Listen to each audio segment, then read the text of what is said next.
एक बहुत major question arise होता है कि क्या वेरिकोसील ठीक करने से मेरा एजोस्पर्मिया ठीक हो जाएगा। नील स्पर्म काउंट की जिनको इश्यूज़ हैं और साथ में वेरिकोसील डिटेक्ट हुआ है, ये उन सब के लिए एक जानने वाली चीज़ है कि वेरिकोसील ज़रूरी नहीं है कि आपके एजोस्पर्मिया का कारण हो। सबसे पहली चीज़ समझ लो, एजोस्पर्मिया का कुछ कारणों में से एक वेरिकोसील हो सकता है। अब समझना क्यों कह रहा हूँ ऐसा, उसके पीछे रीज़न है। देखो, स्पर्म काउंट का ना आना, उसमें 3-4 फैक्टर्स आते हैं, जिसमें मैं हमेशा बोलता हूँ, पहले भी समझा चुका हूँ अगर नील स्पर्म काउंट की अगर मैंने आपने मेरी वीडियो देखी हो तो, कि बेसिकली हमें 3 फैक्टर से फाइट करनी होती है, जिसमें हाइपोगोनाडिज्म आ जाता है, जिसमें आपका ब्रेन आपके इंस्ट्रक्शंस नहीं दे पा रहा होता, जिसकी वजह से हमें अपने स्पर्म काउंट मिले, जिसमें हमारे LH FSH कॉम्प्रोमाइज़ होते हैं, हमारे टेस्टोस्टेरोन कॉम्प्रोमाइज़ होते हैं, सारा जो पिट्यूटरी ग्लैंड से जो हमें सिग्नल्स मिलने चाहिए वो नहीं मिल रहे होते, जिसकी वजह से हम नील स्पर्म काउंट की कैटेगरी में खड़े होते हैं। पहला। दूसरे में क्या होता है कि जहाँ पर हम बोलें कि आपका सारा मैकेनिज़्म अच्छा चल रहा है, उसमें हार्मोन्स भी स्टेबल चल रहे हैं, बट उसके बाद भी हमारी जो स्पर्म है वो हमारी सीमन एनालिसिस की रिपोर्ट में नहीं रिफ्लेक्ट कर रहे, तो उसमें एक मैचुरेशन अरेस्ट के केसेस आते हैं। मोस्ट ऑफ द पेशेंट्स को पता होता है, अगर जिन्होंने FNAC करवा रखी है या किसी ने बायोप्सी करवा रखी है, तो उनको क्लैरिटी मिल जाती है कि मेरे स्पर्म जो है वो मैच्योर ही नहीं हो रहे, जिसलिए मैचुरेशन अरेस्ट का केस आ जाता है। और थर्ड जो आ जाता है सबसे मेजर, कि जहाँ पर ऑब्स्ट्रक्शन के केसेस होते हैं या फिर लाइफस्टाइल डिसऑर्डर के केसेस होते हैं, जहाँ पर नील स्पर्म काउंट किसी ना किसी अलग रीज़न की वजह से आ रहा होता है, चाहे उसमें आपकी स्टमक गट इश्यूज़ भी हों, चाहे वो आपका नॉर्मल, जैसे कि ऑब्स्ट्रक्शन की बात करूँ तो ऑब्स्ट्रक्शन मतलब कि वाज डिफेंस के अंदर ब्लॉकेज आ रही है, या फिर वहाँ पर ट्यूबुलर एक्टीशिया का केसेस हैं। ये सारे केसेस में हम देखते हैं कि वहाँ पर भी स्पर्म जो है वो टेस्टिस से बंद तो रहा है, बट उसके बीच के रास्ते में जहाँ पर उसको जाना है सेमिनल वेसिकल्स तक, वहाँ पर कुछ ना कुछ रुकावट है, जिसकी वजह से वो वहाँ पर पहुँच ही नहीं पा रहे।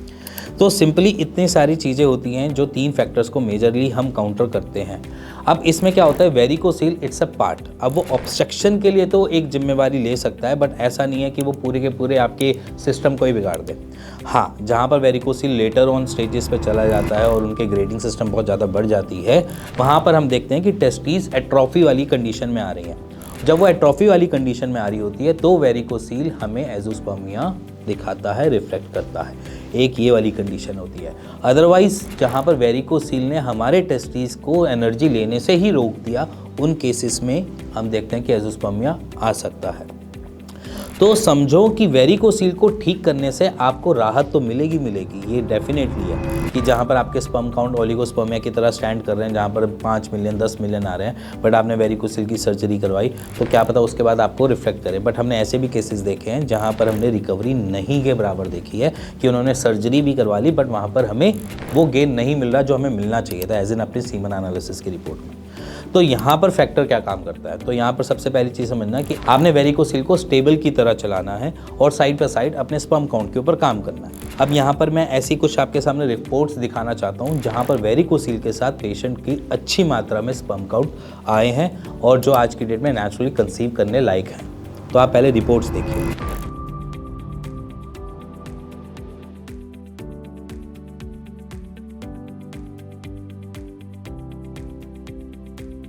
तो आपने रिपोर्ट्स में देखा होगा, ऊपर वाली जितनी भी रिपोर्ट्स हैं वो सारी की सारी वेरिकोसील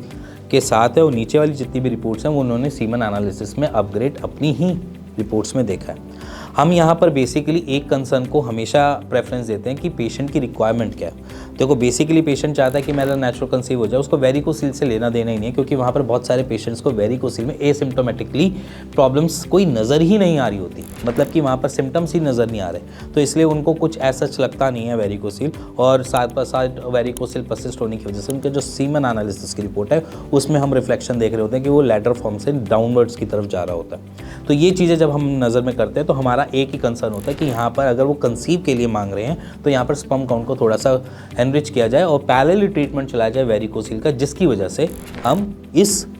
जगह से बाहर निकल सकें। तो मैं ये नहीं कहता कि वेरिकोसील आपको आराम नहीं देती है एजोस्पर्मिया में, वो देती है, दे पाती है,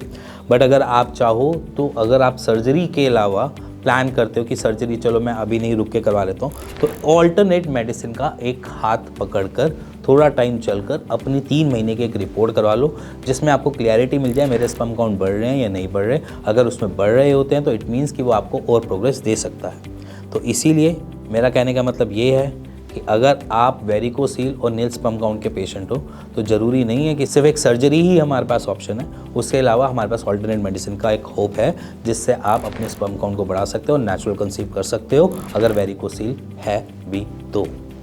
सो इसी के साथ मैं इस वीडियो को एंड करता हूँ। मिलता हूँ नेक्स्ट वीडियो के, तब तक goodbye and take care.